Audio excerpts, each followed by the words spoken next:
Welcome back mga kaltab. Ito na naman po ang inyong lingkod, si Mr. Destiny. At magbibigay po tayo ng pinakamainit na update po ngayon sa social media mga kaltab. Ito yung pinaka-latest post ni na Alden Richards at ni Maine Paul Carson. O ba? Sabi ko nga po sa inyo, may mga bagay-bagay na mapapaisip din po kayo, no? Galing sa Itbulaga, pero Itbulaga pa rin po yung pinost ni Mengay. Pero ito, nakakaiba to, yung it's picture ka kapag bigla mong pinag-uusapan yung love advice. Hindi po ba? Natatawa ka talaga rito mga kaaldab. Halatang halata po na may mga pinagdadaanan. Po ba? Nakakatuwa lang po kasi kumbaga umaayon pa rin po sa atin yung panahon. Umaayon pa rin po sa Aldab Nation dahil maraming issue kay Alden, tahimik si Mengay. Yan yung isa sa rason kung bakit po tayo laging nakatutok para po alam natin yung mga nangyayari, mga nagaganap nga po pagdating sa social media. Di po ba? Ito yung latest post niya sa Coldplay. Kung mapapansin nyo naman po mga kaaldab, yung mga post lang ni Mengay mapapaisip ka rin eh. Di po ba? Bakit wala nga po ba si Congressman Arjo? Dapat kung matatandaan nyo, di po ba? Remind ko na lang, 2017. Sina Alden at si May, napakarami pong photos noong mga panahon na yon na i-share, di po ba? Kumbaga photos na talagang magkasama po sila, literal, ni Maine Paul Carson. Samantalang dito, wala eh, di po ba? Kung kailan po napakaganda na ng mga cellphone ngayon, napakarami ng ipopost sa Instagram, sa Twitter, sa Facebook, sa TikTok. Hindi po ba? Sinasabi ko lang po ito para lang po sa kaalaman ng lahat. Binibigyan ko lang po kayo ng idea na parang may mali. Hindi po ba? Parang ang hirap naman paniwalaan na magkasama sila na wala ka namang nakikita. Hindi po ba? Kaya nga po sabi ko sa inyo, maging matatag lang, maging kampante. Gaya nga po na sinasabi ko, si Alden Richards hindi po talaga yan nagpapahuli. Never po talagang masasabi mo na keso ganito, keso ganon. Di po ba? Kaya nga po real talk eh. Yung nag-post si Alden talagang masaya-masaya na tayo. Siyempre ako kasi naghahanap sila ng update. Ayaw nila dun sa iba maibigay yung focus. Ayaw nila na si Alden yung iba nagbibigay ng update, gusto nila siya. Kaya nga po sabi ko sa inyo, ito, napakasimple lang. Napaka masabi ko na literal. Di po ba na siya po mismo yung nag-post sa kanyang Instagram. Sabi ko nga po sa inyo, si Alden po, mahal na mahal niya yung mga fans niya. Mahal na mahal niya yung mga taong sumusuporta po sa kanya. Kaya nga po kita nyo, kahit saan magpunta si Alden, dumidepende pa rin po siya. Kapag hindi ipinost, siya na po talaga yung nagpo-post. Pero kapag pinost po at kasama siya, hindi na, mihira na po siya mag-post na magkakasama. Kasi katwiran niya, nag-post na eh. Ayaw niya naman basagin. Di po ba? Yan ay base po mismo sa mga malalapit kay Alden Richards at mga nakakasama niya.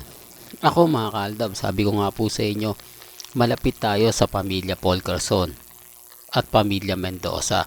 Kaya lang may mga time na talagang ayaw talaga nilang magsalita. Ayaw nilang makigulo pa. Di po ba? Kung mapapansin nyo, hindi na rin nagpo-post si Mengay patungkol po sa Sarsuela. Ang TBJ, walang paramdam. Wala ka talaga maaasahan. Ang post ni Mengay, doon pa rin sa trabaho niya. Di po ba? Kung makaligtas man po o hindi man po mag-post si Mengay sa Itbulaga, mga commercial niya, mga advertise niya, doon pa lang may mali na eh. Kaya nga po sabi ko sa inyo, lamang na lamang po tayo. Tapos wala pang sunduan na nangyayari. Tapos kamakailan lang, di po ba, may video tayo na sabi ni Maha, here na may sundo. Di po ba? Kaya nga po basag sila sa akin kapag ako nagbibigay ng mga update. Totoo naman po yung sinasabi ko. Hindi lang talaga nila gusto yung mga naririnig nila. Pero totoo po, sabi ko nga po kung pupunta kayo sa mga army, sa mga main fanatics, wala. Kumbaga nga sila, nag-aantay sila sa patak ng buwan. Totoo naman po eh. Madalang pa sa update tapos nasaan na si Ibyang. Nasaan na yung pinagmamalaki nila. Di po ba? Halos wala na nga po silang pinagmamalaki dahil wala naman po talaga dapat ipagmalaki. Kaya nga po sabi ko sa inyo, relax lang, kampante lang. Di po ba darating din naman po yung point na tayo yung wagi, tayo yung panalo. Di po ba? Sinasabi ko lang po ito dahil totoo. Gaya nga po ng mga pinapaliwanag ko, bakit mas nanaisim pang mag-post nito kesa sa mga kaganapan. Sabi ko nga po sa inyo, si Tintin Barzola, si Julius Babaw, na sinasabing malapit daw po kay Mengay, hindi nga po sila makapunta sa bahay ni Mengay. Hindi man lang ma-house raid po nila si Maine Polkerson at si Congressman Arjo. Sinasabi ko lang po mga kaaldab para lang klaro, ni hindi nga po ito nakikitang hinahatid sundo. Kaya nga po marami talaga nagdududa. Marami tuloy nagsasabi na pipilitan lang daw po na ituloy nila yung Sarsuela. Pero okay na rin po yan. Kasi isang buwan na rin po no? Mahigit isang buwan na walang paramdam. Pabor na pabor yun sa Aldab. Habang tayo namamayagpag. Habang tayo pinag-uusapan.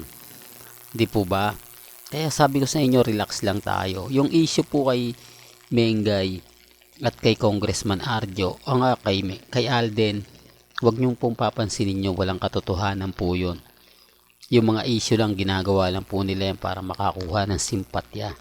Para sa mga dumadaan sa channel natin, pinapainit lang po nila yan. Kaya nga po yung isyong kasalan, mas umuugong pa po sa Aldab eh. Di po ba? Sabi ko nga kung totoo nagpakasal, secretly wedding sila Catherine at Daniel Padilla, ganun din naman po sila Mengay at si Alden. Samantalang parehas lang po sila. Ang problema, ang hindi lang po talaga pagkakaiba, hindi umamin yung dalawa. Hindi sila nagbigay ng pahayag na naging sila. Kumbaga, pinagpipilitan pa rin ng management na wala silang relasyon, na kahit napakarami na pong mga ebidensya, napakarami na pong mga resibo. Yan ang sinasabi ko mga kaaldab, na hindi naman po natin to makukuha kung hindi naman po dahil sa kanila. Kung hindi naman po mismo kay Mengay, kay Daddy Bay, kay Tatay Dab, kay Nanay Dab. Kaya nga po yung hamon nila basag eh. Di po ba na kahit yung interview ni Ogie Diaz, hindi niya sinabi na kay Meng dapat parusahan yung nagpapakalat na yan. Dapat ipakulong yan para, di po ba? Ang sinasabi lang ni Maine, kung saan sila masaya, okay na yon. Di po ba? Ganun din kay Alden. Pero mas paniniwalaan po ng mga netizen kung dapat kasuhan para hindi na kumalat, maging isa sa ganito ganyan. Di po ba? Wala kasi alam po ni Alden, kapag sinampahan ng kaso, tatay niya makukulong. Si Daddy Bay kasama po ng Aldab Nation sa kulungan. Ganun din kay Mengay. Kasi sa kanila naman po talaga nagsimula. Di po ba? Kay Daddy Bay, sasabihin lang magiging tatay, maging lolo na yan. Doon pa lang may mali na si Alden eh. Tapos sa dressing room, balae tawag. Tama po ba yon? Sa loob po yun ng 8 Bulaga. Post po yan ni Daddy Bay. Ibig sabihin yon, tawagan na nila balae. Common sense na lang po, si Tatay Dab, hindi po yan artista. Hindi po yan comedian. Pero hindi part ng pwede ka magpatawa sa private. Dahil naka-record po yun, di po ba? Kaya nga po sabi ko sa inyo, kung wala po sila, anong ginagawa ng pamilya Polkerson, pamilya Mendoza, pamilya Polkerson sa bahay ng pamilya Mendoza sa Bulacan? At kumpleto sila. Pero gaya na sinabi ko, wala pong pilitan. Po ba? May kanya-kanya tayong pananaw at opinyon. Hanggang dito na lang po ang ating latest updates. Kaya kung gusto nyo pa po ng pinaka-latest at sariwang update, abay tumutok lang po kayo dito po sa channel ni Mr. Destiny para updated po kayo sa mga latest at sa mga bagong video po na ilalabas po natin maya-maya lang. Kaya kung bago ka lang sa channel na to at isa kang true-blooded Aldab Nation, na nagmamahal kina Mengay at Isoy, tama po ang channel na pinuntahan mo, kaya consider na po kitang bagong subscriber at huwag mong kalimutang i-share ang mga video po natin sa mga mami, sa mga titas at sa mga senyor. Hanggang sa muli, salamat po sa panonood at pakikinig.